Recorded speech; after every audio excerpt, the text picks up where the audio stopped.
If you want to know the differences between the old keyword tool and the new keyword planner, let's clear the air just a bit. The first thing I want to talk about are the negatives. The negatives is that you must log into an AdWords account to access the planner. Now, this is a pretty minor negative, but the major negatives are that the planner has no match type data for search volume. So as you know, with the earlier Google keyword tool, you are actually able to search for exact match, broad match, and of course, phrase match. Now, they have pretty much eliminated the broad and phrase, and all the search volume shows is the exact match only.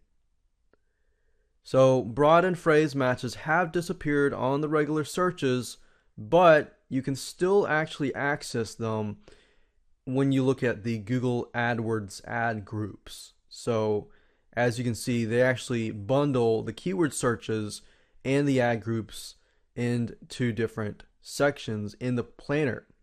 But you can still access the phrase and broad in the AdWords ad group. And I'll show you that in just a minute when I actually go into the Google Keyword Planner tool and show you step by step how to use it.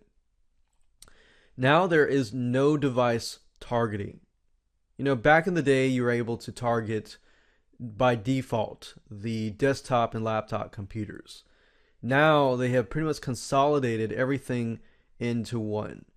Because Google's goal is to focus on all the different searches like mobile phones and everything like that, they pretty much consolidated everything into one. So you can't really target a specific device. And this will have a big impact on a lot of keyword tools, especially the ones that are migrating data from the Google AdWords system.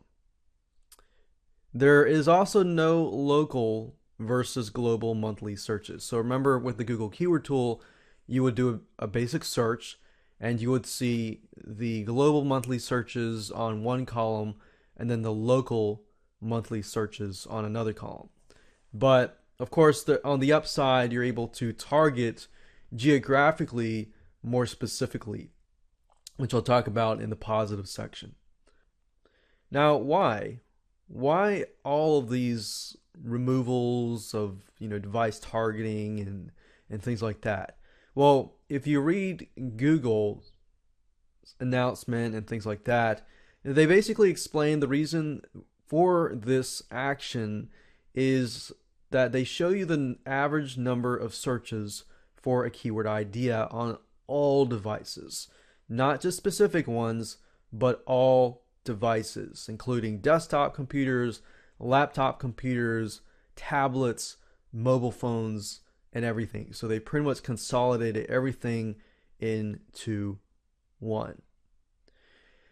Now, with the Google Keyword Tool, you could see the average search volume for laptop computers and desktop computers by default. And then, of course, you could switch it to mobile phones and things like that. But now it's pretty much all devices.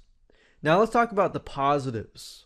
Positives is you have the ability to segment by geographic segmentation. And you can dig really deep into the city level to get keyword search volume data. Now, remember, back in the day, you really weren't able to do that, but you could do that with something like Google Trends. But now you have a centralized location where you can do it with the Google Keyword Planner. So that's definitely a positive aspect and feature. When you do a search and you go to the Google Keyword Planner main page, you will be presented with 4 different types of searches. And I'll show you that in more in depth in the next video.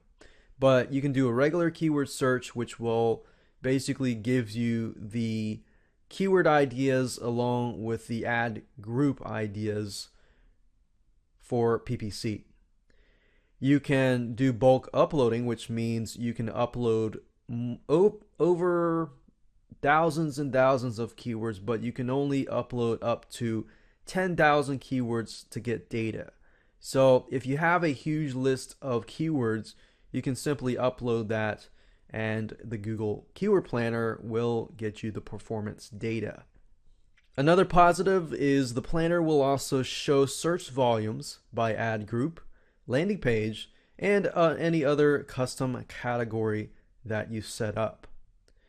Users can also multiply keywords, and I'll show you more about that later, but you can basically enter keywords on the left-hand side and the keywords on the right-hand side. So there's two different boxes, and they'll basically just automatically multiply and combine them together. So if you have the word dog on the left side and on the right-hand side you have red, green, and blue, then it'll spit out dog, red, dog, blue, dog, green, whatever.